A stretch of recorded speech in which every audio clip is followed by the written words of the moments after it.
This is a law enforcement pre-shift or mid-shift mobility and activation routine that you can utilize in order to reduce injury risk and increase your performance. We're taking concepts and ideas and principles that we utilize with professional and Olympic athletes, elite level athletes, collegiate athletes, in order to help them perform better, and we're bringing that to you in the law enforcement community. So this is for police officers that, mid-shift or pre-shift, get yourself moving well. You can do this once or even twice throughout the day. So we'll come through. We're going to start with mobility, and we're going to start with T-spine to upper back to start. Okay, and the reason we're going to do that is you're sitting a lot. You're in your car.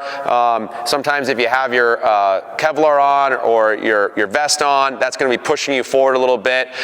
You get locked long like this, and then that can cause a whole chain of reaction of issues throughout the body. So we're going to start with our T-spine routines. First thing we're going to do is our cat-cow exercise. So you're going to get in a quadruped position, knees, toes, and hands on the ground. You're going to bring your chest down and then bring your back up to the ceiling, tucking your butt underneath. And rinse and repeat. We'll do 10 of these. So breathe in as your chest comes down and your stomach comes down. Breathe out, bring your upper back up, really creating space throughout this T-spine area here.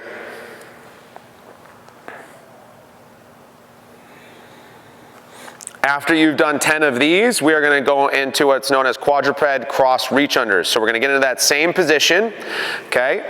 And we're going to breathe in, and as we breathe out, we're going to take our arm and bring it all the way through and across, getting a nice stretch. Hold it for a second or two, and then come back. Rinse and repeat. We'll do 5 a side.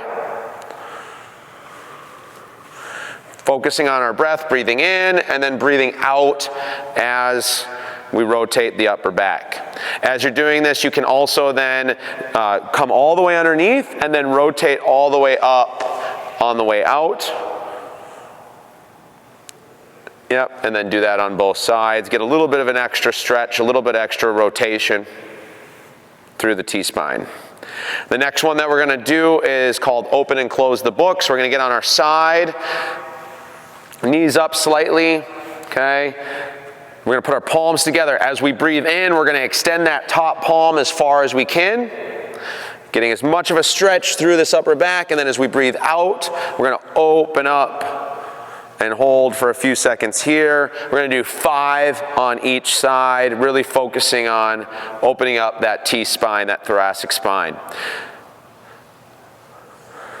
A lot of issues, including even low back pain, can come from, and shoulder pain in particular, can come from a really tight upper back. And it's very common given the line of work and a lot of the aspects to our modern lifestyle, being on a phone and on a computer and driving, and all of those circumstances, our upper backs are usually hunched forward. We're not in the best posture, and we're locking our upper back long like this, okay? So it almost stretches out in the wrong way, and we need to just bring those shoulders back and open up that T-spine and get a little bit more mobility. The second phase here, so we've done our upper back mobility now, we've warmed that up, we're now going to go into our hip mobility. So the first exercise we're going to do is our 90-90 stretch. You want to get your knees, both knees, into a 90-degree angle here. We're going to put one hand on one side of the knee, one hand on the other side of the foot. Our back is flat, and we can bring our chest forward as we're able to get a stretch. This stretch is going to be going through our external rotation of that front hip. Hold this for about 30 seconds, kind of coming in and out of it a little bit. You can breathe in, and then as you breathe out, really try to push the stretch a little bit more, get a little bit of an active stretch.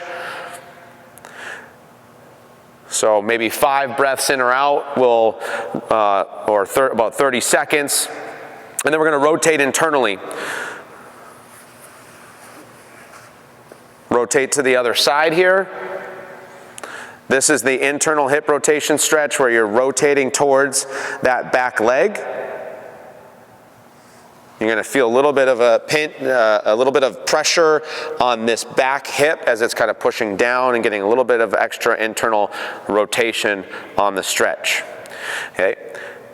Then we're going to lay down. We're going to go into a lying after you do that on both sides. You'll lay down and you'll go into a lying internal hip rotation stretch. You're going to bring your knees together, let gravity do all the work. Okay, you're gonna hold this stretch. You're gonna feel it in the outside of the hip a little bit. Okay, and just let gravity do the work. Hold this for about 30 seconds. After you've done this for 30 seconds, you're gonna windshield wiper your legs in order to get blood kind of flowing through them again. You can also get a little bit of a stretch. So as you rotate this leg coming down, you can push it down a little bit more to get a little bit more of an extra stretch. Internal hip rotation tends to be where people are tighter, and just opening up these hips will help. After you've done the windshield wipers, you can come back one more time, go into the internal lying hip rotation stretch. Hold it again for about 30 seconds, and then windshield wiper the thighs.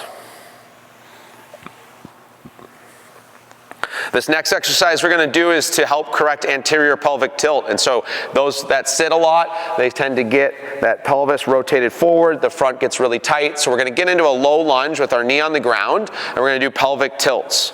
Okay, this will get a stretch through the hip flexor and the thigh.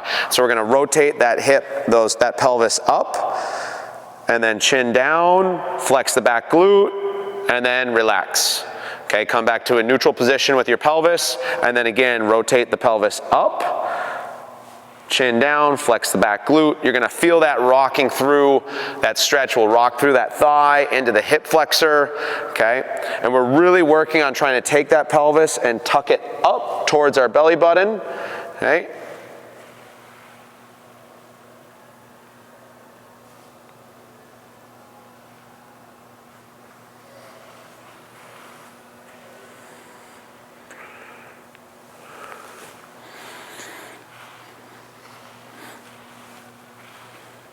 And this is our hip mobility sequence, 3 exercises to help release the hips a little bit before we get on our shift. The second thing now that we're gonna do is our activation.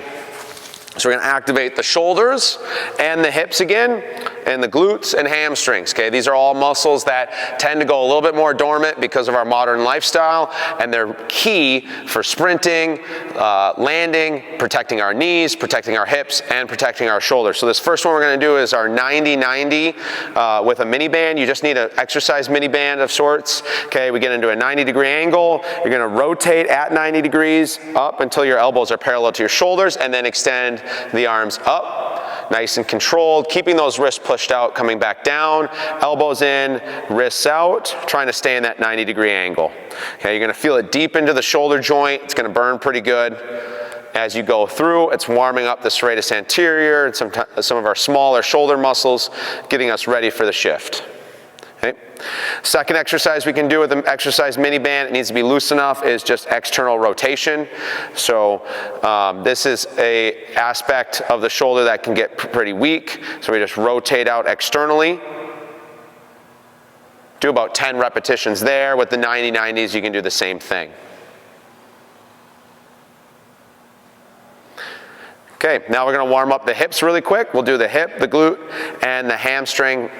Get ready for getting all those activated. So first one we're gonna do is our lateral band walk. We're gonna take the band, put it underneath our feet, step on it. We're gonna do 10 band walks. Okay, down and back. We're doing small steps, toes stay forward. We're not dragging the foot as we do it. We're picking the foot up. Should feel it on the side of the hip into the glute area, okay? The second one that we're gonna do is quadruped donkey kicks. So we're gonna get onto all fours. You're gonna tuck your pelvis up towards your belly button, get a nice flat low back, and then you're gonna take one of your feet, trying to keep a 90-degree angle in the knee joint a little bit, because we're gonna bring that foot up towards the ceiling, like so, okay? And fire the glute, okay? You can also, if needed, go straight back with it. That's called we call that quadruped leg extension, okay? If that's easier for you, the big thing is you need to make sure that this low back does not sink in and that you're firing the glute. Every time you do this, we do about 10 repetitions a side. As you fully extend out, give it maybe a quarter second or a half second where you hold that glute activation. Make sure that we're firing up pretty good there. Okay, now we're gonna get onto our back and we're gonna get the glute max again with a glute bridge. Okay, so we got 2 feet on the ground. We're gonna glute bridge up, firing the heels down into the ground, flex the glutes for 3 seconds, and then control on the way back down. We'll return, do that again. You do about 10 of these, really get the glutes fired up.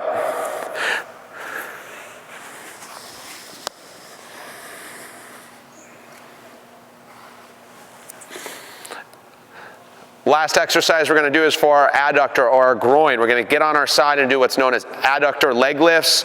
We'll do about 20 repetitions when we do these. They take a little bit longer to get the muscle burning. So we have our top leg over, our bottom leg straight, and then we're going to lift that bottom leg, trying to bring our thighs together and really fire in that adductor or groin. As you do this and you bring it up, you want to give it a little bit of a hold at the top, maybe half a second, not just going up and down really fast. And make sure that you're activating that groin as you do it to lift the leg.